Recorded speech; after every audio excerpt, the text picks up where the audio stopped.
Bonjour et bienvenue dans ce nouvel épisode de tutoriel avec maintenant moins 20% de tigres du Bengale. Oui, mais tout d'abord une annonce importante doit être faite, alors tu te débrouilles, moi je vais faire caca. Con los terroristas.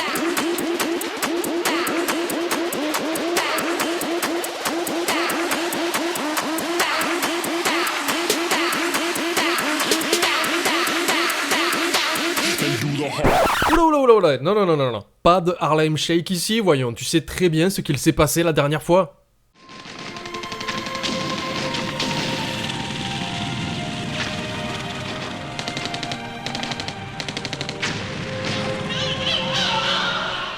Bon, moi j'ai pas fini, je retourne faire caca, trouve une idée pour annoncer le nouvel épisode.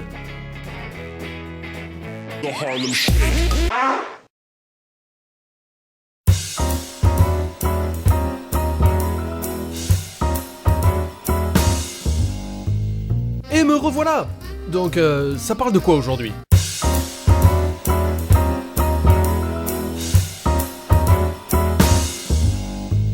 Ah ok, très bien, c'est le générique qui me dit quoi faire maintenant.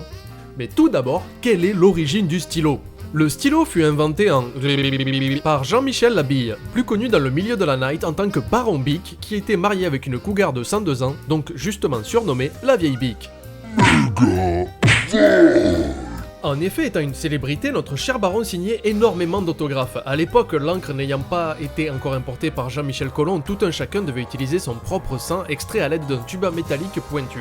Étant hémophile, il succomba à peine 1 heure après son tout premier autographe. Dieu merci, il eut le temps de dessiner le design du premier stylo, ce qui lui fut fatal. Mais là, vous qui êtes très intelligent et très beau, vous avez de suite compris que le tuba a été remplacé par une gaine en plastique plus petite. Car il faut l'admettre, tenir un javelot, c'est un peu galère. Mais comment en est-on arrivé à utiliser de l'encre à la place du sang? Découvrons-le avec Faisait de la science avec Panda. Faisais de la science avec Panda. Bouffe un oiseau pourri et chope la grippe A. J'en sais rien du tout. M'en fous en plus. Faisais de la science avec Panda. Tu lui poses des questions mais il répond pas. Génial, on progresse à pas de géant. Maintenant voyons comment identifier un stylo, vu que les designers c'est un peu comme les personnes qui ont financé le spectacle comique d'Arthur, c'est des dingues. Ceci est un stylo, ceci est un stylo. Ça c'est un tournevis sonique, ça c'est ma main gauche, ça c'est le bord du bureau, et ça c'est... Ah Mais quelles sont les ou la ou utilités d'un stylo? Eh bien tout d'abord, il peut servir d'arme. Comme vous pouvez le voir sur ce gros plan, il y a un bout pointu. Comme ma donc, comment se défendre avec? Voilà, c'était super prévisible. Mais faisons quelques pas en arrière et rappelons le début de l'épisode pour répondre à l'utilité principale du stylo. Un petit flashback s'impose. Mais non, pas aussi loin, revenons un peu en avant. Bonjour et bienvenue dans ce nouvel épisode de tutoriel avec maintenant moins 20% de tigres du Bengale. Oui, et oui, le stylo sert bel et bien à éloigner les tigres. Regardez chez vous, il y a-t-il au moins un stylo? Oui, et donc vous n'avez vu aucun tigre dans votre quartier. Bingo! Par contre, lui, regardez, j'ai retiré tous les stylos du set autour de lui. Échec et mat, comme dirait Pythagore. Mais trêve de faits scientifiques évidents, le stylo sert en premier lieu à écrire. Comme vous pouvez le voir quand on presse une feuille de papier contre un stylo, ça laisse bel et bien une marque. Et là vous vous dites, ça laisse une marque? Mon cul est un stylo alors.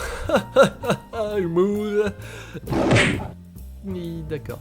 Et maintenant, que peut-on faire avec un stylo? Remplir des chèques, signer des contrats, créer des bazookas à projectiles dégueulasses pour passer le temps en cours, mais aussi bien sûr laisser libre cours à votre imagination pour écrire de magnifiques romans ou autres poèmes, comme ici par exemple. Oui, bon déjà il faut être créatif à la base. Mais quoi qu'il en soit, le stylo est un élément indispensable dans notre vie, même si là, dans l'immédiat, je tape le script de cet épisode sur un clavier d'ordinateur. Ironie? Peut-être. Et voilà, avec ce dernier segment, je pense que vous êtes parés à utiliser un stylo tel un gars qui sait se servir d'un stylo.